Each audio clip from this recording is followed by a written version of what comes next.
Welcome to Parlay TV.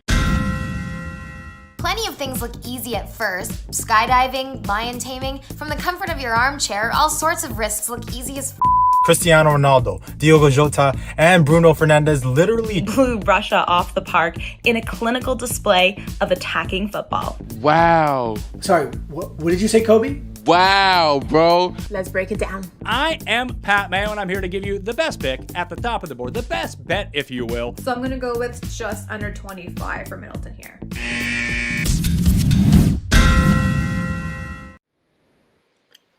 Welcome back, everybody, to 3 Point Lines here on the Parlay. I'm your host, Luca, alongside my co-host, Noor, and we are ready for a jam-packed edition of the show. We got so many games to get to on this Wednesday, and we're going to see how we do with our picks. Before we dive into our picks, let's quickly recap how we did last week, Noor. I hit 75% of my picks, so I got to be feeling pretty good about that number. How did you do? So I'm glad that you got your percentage because I forgot to do that this morning. But I think we had pretty much the same bets, but I took the devil's advocate for maybe like two of them, and I think I lost those two. So I'll give myself like a 65 here, but I'll do my homework for the next one, guys. I'm sorry. Wednesdays are crazy. Luca won that. I know the Miami game did get postponed, so that did help the percentages. We'll see if we can up those percentages as we're going to dive right into it. There's a lot to get to, Noor. We're going to start with the first game here. The Pistons taking on the Hornets. The Hornets are big-time favorites here at home, -9.5. Who do you like? I find that really surprising, actually. I know the Detroit Pistons have been kind of all over the place. Not really over the place. They've been kind of bad, but every now and then they'll come out and they'll do what you don't really expect them to do. But after the fight that they put up against Milwaukee on Monday and how they sent them home, I think the spread's too big at -9.5. I think tonight the Pistons could put up a fight. I don't know if the Pistons are going to win this one outright. This could still go the Hornets' way because they do have the firepower more than the Pistons do. But because of how the Pistons have been playing as of recently, I think the spread's too big. So I might just have to go with the Pistons on the low here. What about you, Luca? Yeah, I agree. I'm going with the Pistons here. I think they cover the number. This is a team, they've won 2 games in a row. They snapped the Bucks winning streak. And Bay is coming off a 34-point outing. So he's been playing out of his mind. Cade Cunningham is now back from health and safety protocols. This is going to be an exciting matchup because we're going to get Cade against LaMelo. That's going to be must-see TV. But yeah, I think the spread is way too high. The Hornets have dropped 2 in a row. So I think the Pistons are going to carry that momentum from that win against the Bucks the other night, and they will make this game competitive. So I agree with you there. Speaking of big spreads, another one in the Eastern Conference is going to be the Philadelphia 76ers versus the Orlando Magic at -8. What do you think, Luca? Yeah, I'm going to lay the number here. The Magic have been decimated with guys being out with COVID, and the Sixers, they're a much better team than the Magic. Let's be real. I mean, the Magic have struggled all season long. This is a game that the Sixers should have no problems with. I mean, if this game is close, that is a big concern for the 76ers, who try to reestablish themselves in the East, try to work their way back on, top, try to better position themselves as things are getting tight. So, yeah, this is a game they should take care of business in, and I think they do. So I will lay the 8 here with the Sixers. Yeah, I agree. I think my favorite go-to when the spread's too big in that regard, and I think if anything they have an upset, it's on the Sixers. It's not on me. They should have been putting this into business from the get-go. Orlando, like you said, will be without they might be getting some players back, but still without their main scorer, and without him, you can't put up an offense with the Philadelphia 76ers. They've got offense on their side in every single way, shape, or form, whether that be in the paint, outside the paint, however you want it to be. So with a giant spread like that, even at -8, I think it's going to go Philly's way. Yeah, I mean, who's going to stop Embiid inside? No one, right? Got to put the bait on him. Yeah, it's going to be a big night for him. Next game, this is going to be an interesting one. We got the Warriors, 5.5-point favorites, taking on the Dallas Mavericks. I think that this game is going to be more so about matchups. I love seeing guards go at it against each other with Luca and Curry. It's going to be a pretty good night. You're going to be seeing shots going off in all directions in every single way possible. But beyond that, he's not going to have Kristaps. He's not going to have anyone else around him to help him out. And the Warriors we already know they're on fire. But after Curry met the quota for, beating the world record in the NBA for most threes, he's kind of went soft on it now. He hasn't really been himself ever since he broke the record. But on the Warriors side, Jordan Poole and Andrew Wiggins have been coming out and they've been absolutely on fire. So with that, and if you're going to be looking at the supporting cast, I'll have to take the Warriors here at -5.5. What about you? Yeah, and the Warriors are getting a big boost on Sunday. Klay Thompson expected to come back, so that's just crazy.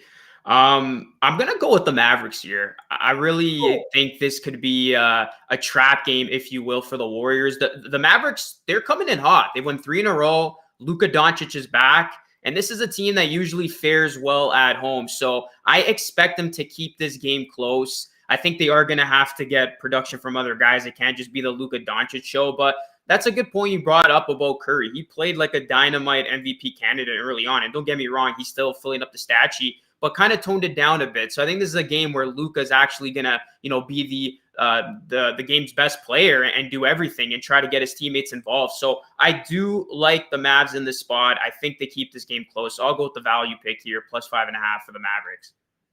I don't blame you, especially after the game that they had against the Nuggets.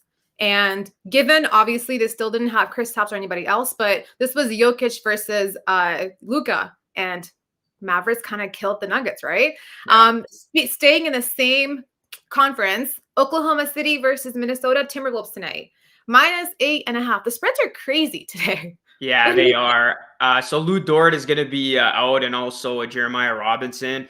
And you look at the Timberwolves, they should get back Karl Anthony Towns and D'Angelo Russell. Right now, they're questionable due to conditioning, but usually that means they're going to play. The same thing happened with the Raptors, and we saw, some of their guys come back and play. Yeah, I like the Timberwolves here. I think they're going to destroy OKC. OKC's in, another one of those weird seasons where they've had some nice wins to their resume, but overall, they're not a very good team. Whereas the Timberwolves, they have shown signs of doing some good things out there. So assuming they get their 2 big players back, I'll ride with them here, and I think they win this game big.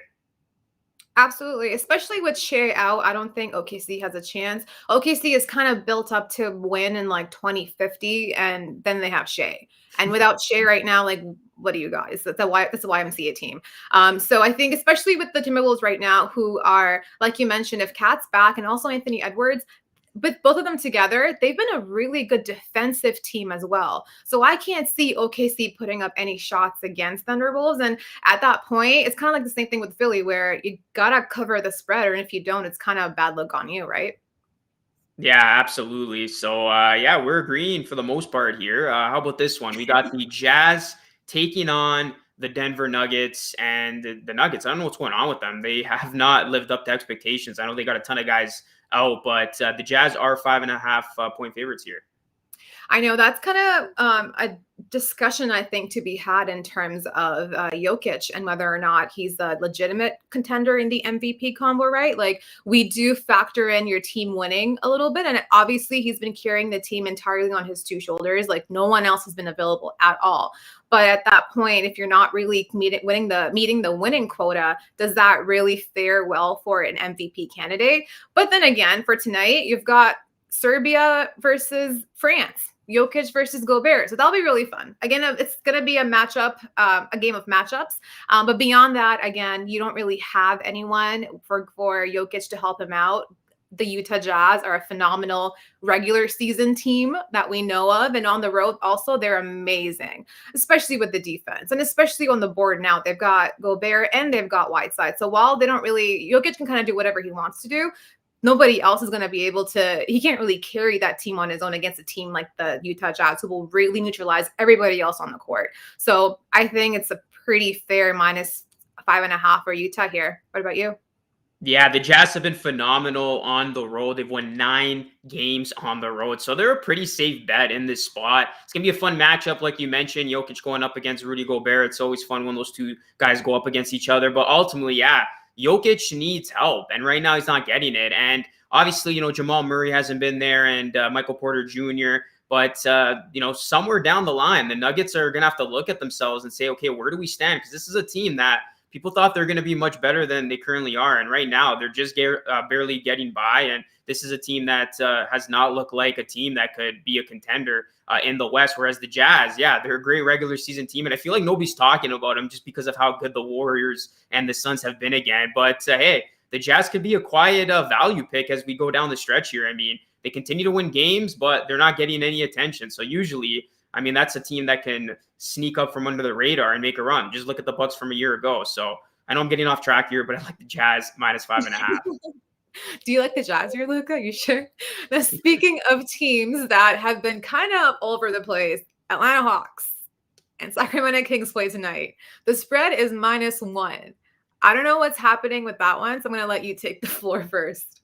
This is a toss-up, really. I was going back and forth with this one. The Hawks, how can you trust them at this point? They got so many guys in and out. They're not looking good at all. They've really fallen off. But at the same time, the Kings, I mean, they're not really impressing anybody. They've had their own fair share of problems. I'm simply going to go with the Kings here just because they're at home. And the Atlanta Hawks are a mess. Simply put, they are struggling. And I don't know if they can turn this thing around. I truly don't. We are seeing the same issues occur. Obviously, Trae Young can't do it all on himself. And things are just piling up. Guys missing time due to COVID and injuries. It's bad for the Hawks right now. So, yeah, I think the Kings do cover the one here.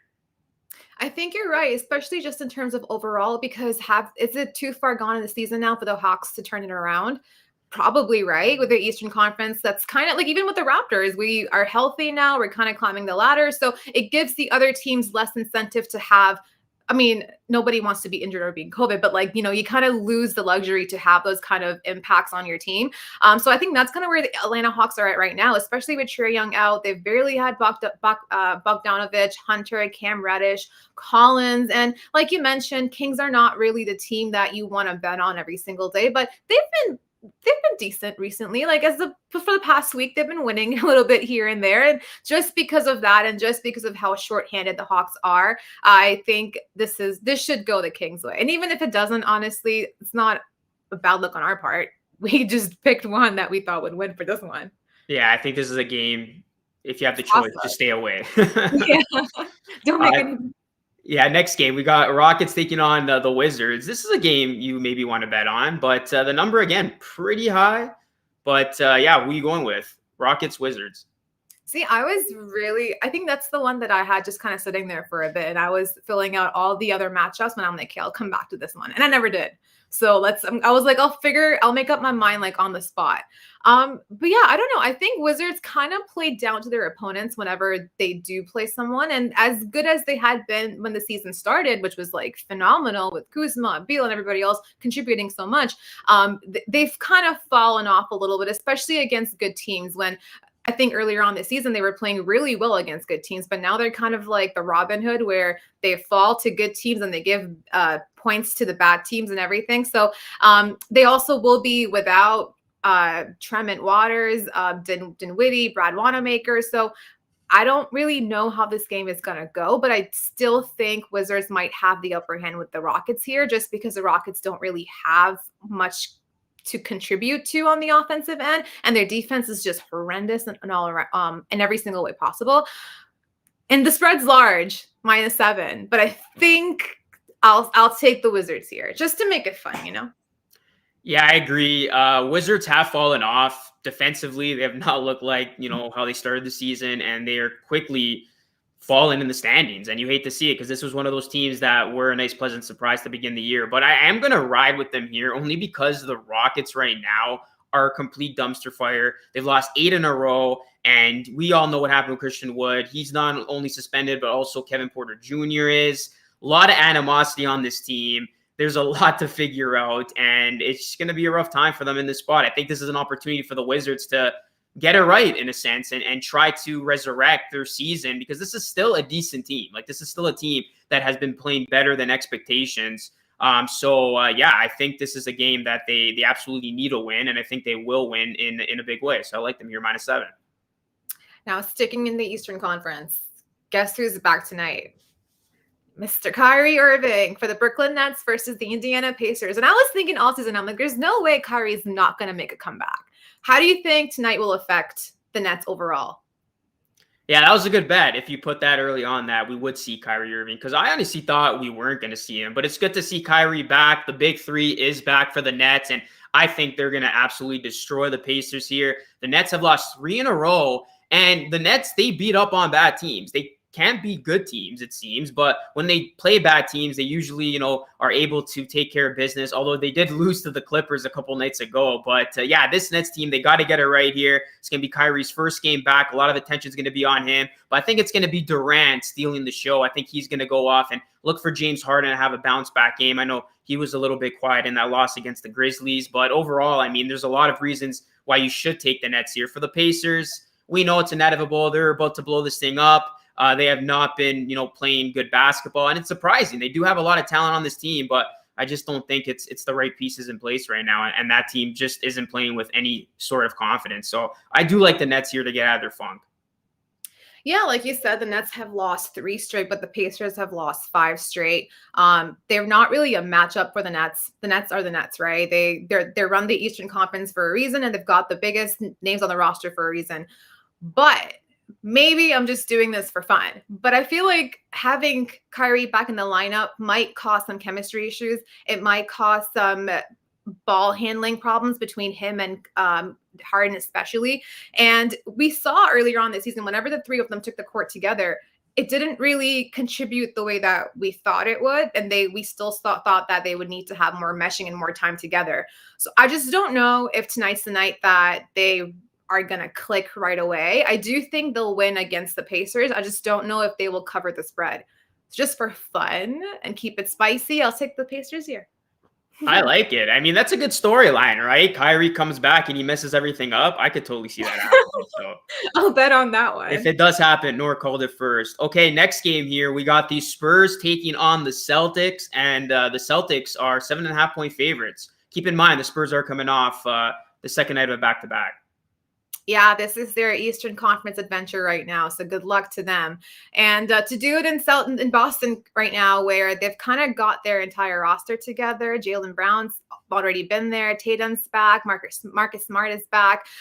They've kind of got the boys, just the band's back together. So I also just don't think the Spurs have the firepower to match what the Celtics have.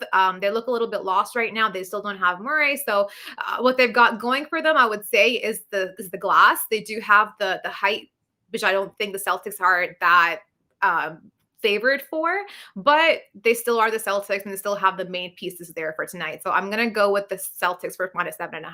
What about you? Yeah, I was kind of back and forth on this one just because, the Spurs are coming off that second of a back-to-back, and I hardly don't ride with the Celtics, but I think I'm going to have to here. They got everybody back. Jaylen Brown's coming off a 50-piece, and yeah, the Spurs are mediocre right now. Obviously, they got some good young pieces there like Murray, but overall, that team is still, ways away from once again being a contender, just a relevant team in the West. Meanwhile, the Celtics, we'll see if they can start getting it going, right? There's been a lot of loud noise surrounding this team on whether or not Tatum and Brown can coexist. Are they going to break them up? Are they going to trade one or the other? So I think this is going to be a very telling 2022 for the Celtics to see if they can make this thing work. So I do like the Celtics to pick it up here and try to move back up the standings. And they should be able to beat the Spurs here, who are on their East Coast trip, and they haven't fared very well up until this point. Speaking of teams, I think Celtics and Raptors are kind of the same here right now, where they're kind of figuring out their footing. They're trying to get the guys together, mesh well again, and move up the standings. So it's being on the same rhythm, the Raptors are playing the Bucks tonight, which in my opinion is like the real test for the Raptors, where you've got your guys back together now. You've been putting on some really nice runs against mediocre teams. Now, what can you do against the defending champs? What do you think happens here? Yeah, I'm very excited for this game. I typically wouldn't go with the Raptors on the second night of a back-to-back because we know they struggle in this spot, but I'm going to go with them. They're hot right now. They're playing with confidence. Van Vliet, 3 straight 30-point games. Siakam's looking like his old self, fingers crossed.